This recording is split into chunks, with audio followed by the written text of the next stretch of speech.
অত্যন্ত দুঃখ ও বেদনার সঙ্গে বলতে হচ্ছে, আমাদের প্রিয় বাবা মা এবং আমাদের পরিবারের সঙ্গে থাকা ছোট্ট গৃহকর্মীকে সিলেটের মিতালি আবাসিক এলাকায় অজ্ঞাত ব্যক্তিরা নির্মমভাবে হত্যা করেছে। একই সঙ্গে 3 জন মানুষকে হারানোর এই সুখ কোনো ভাষায় প্রকাশ করার মতো নয়। বাবা মাকে হারানোর কষ্ট যেমন আমাদের সারা জীবন বয়ে বেড়াতে হবে, তেমনি আমাদের ঘরের ছোট্ট গৃহকর্মী মেয়েটির মর্মান্তিক মৃত্যুও আমাদের হৃদয় গভীর এক ক্ষত তৈরি করেছে। এই ঘটনার পর আমরা 4 সন্তান মানসিকভাবে ভেঙে পড়েছি।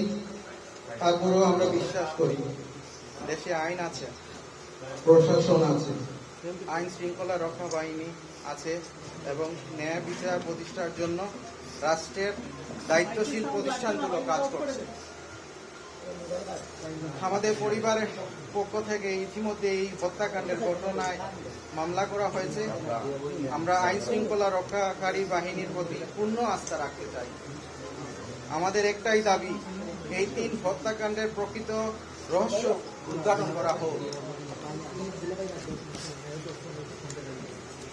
যারা এই নির্মম হত্যাকাণ্ডের সঙ্গে জড়িত, তদন্তের মাধ্যমে তাদের প্রত্যেককে শনাক্ত করে দ্রুত গ্রেফতার করা হোক। কোনো নিরপরাধ মানুষ যেন হয়রানির শিকার না হন এবং কোনো অপরাধী যেন প্রভাবশালী বা অন্য কোনো কারণে আইনের আওতা থেকে বেরিয়ে যেতে না পারে। এবার আমরা সংবাদ মাধ্যমের সম্মানিত সাংবাদিক ভাই ও বোন এবং সামাজিক যোগাযোগ মাধ্যমে যারা এই ঘটনাটি নিয়ে কথা বলেছেন, তাদের প্রতিও বিনীত অনুরোধ জানাচ্ছি, আমাদের বাবা মা এবং আমাদের পরিবারের ছোট্ট গৃহকর্মী মেয়েটির পূর্ণ ছবি দয়া করে সংবাদ, অনলাইন পোর্টাল, ফেসবুক বা অন্য কোনো সামাজিক যোগাযোগ মাধ্যমে প্রকাশ বা প্রচার করবেন না, দয়া করে। আমাদের পরিবারের জন্য এটি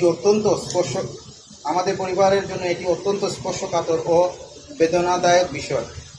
পরিবারের সদস্যদের মানসিক কষ্টের কথা বিবেচনা করে আমরা সবাইকে এই অনুরোধটি রাখার জন্য বিনীতভাবে আহ্বান জানাচ্ছি। আমরা বিশ্বাস করি মানবিকতা ও সংবেদনশীলতার জায়গা থেকে আপনারা আমাদের এই অনুরোধটি অবশ্যই বিবেচনা করবেন। সবশেষে আমাদের পরিবারের নিহত 3 জনের আত্মার শান্তির জন্য সবাই দোয়া করবেন।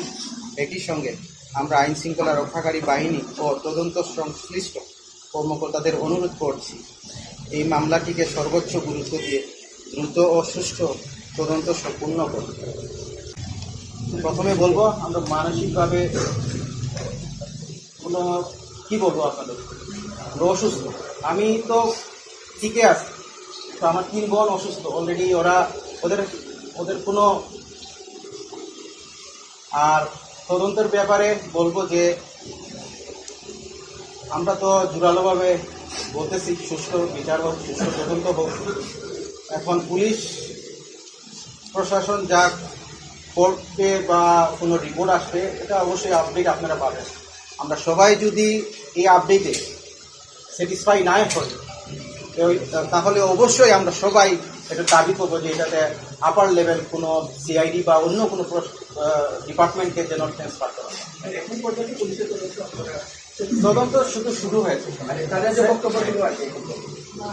এখনো পর্যন্ত আসলে আপনাদের সত্যি কথা বলি, এখনো পর্যন্ত আমি আমার মায়ের বাবার কি হয়েছে ফুটেজ তো দূরে থাকে, তো এমনি কোনো নিউজ বা অন্য কিছু আমি শুনতেই চাই না। মৃত আব্দুল সত্তার, মৃত সুরাইয়া বেগম, আমি তো শুনতেই চাই।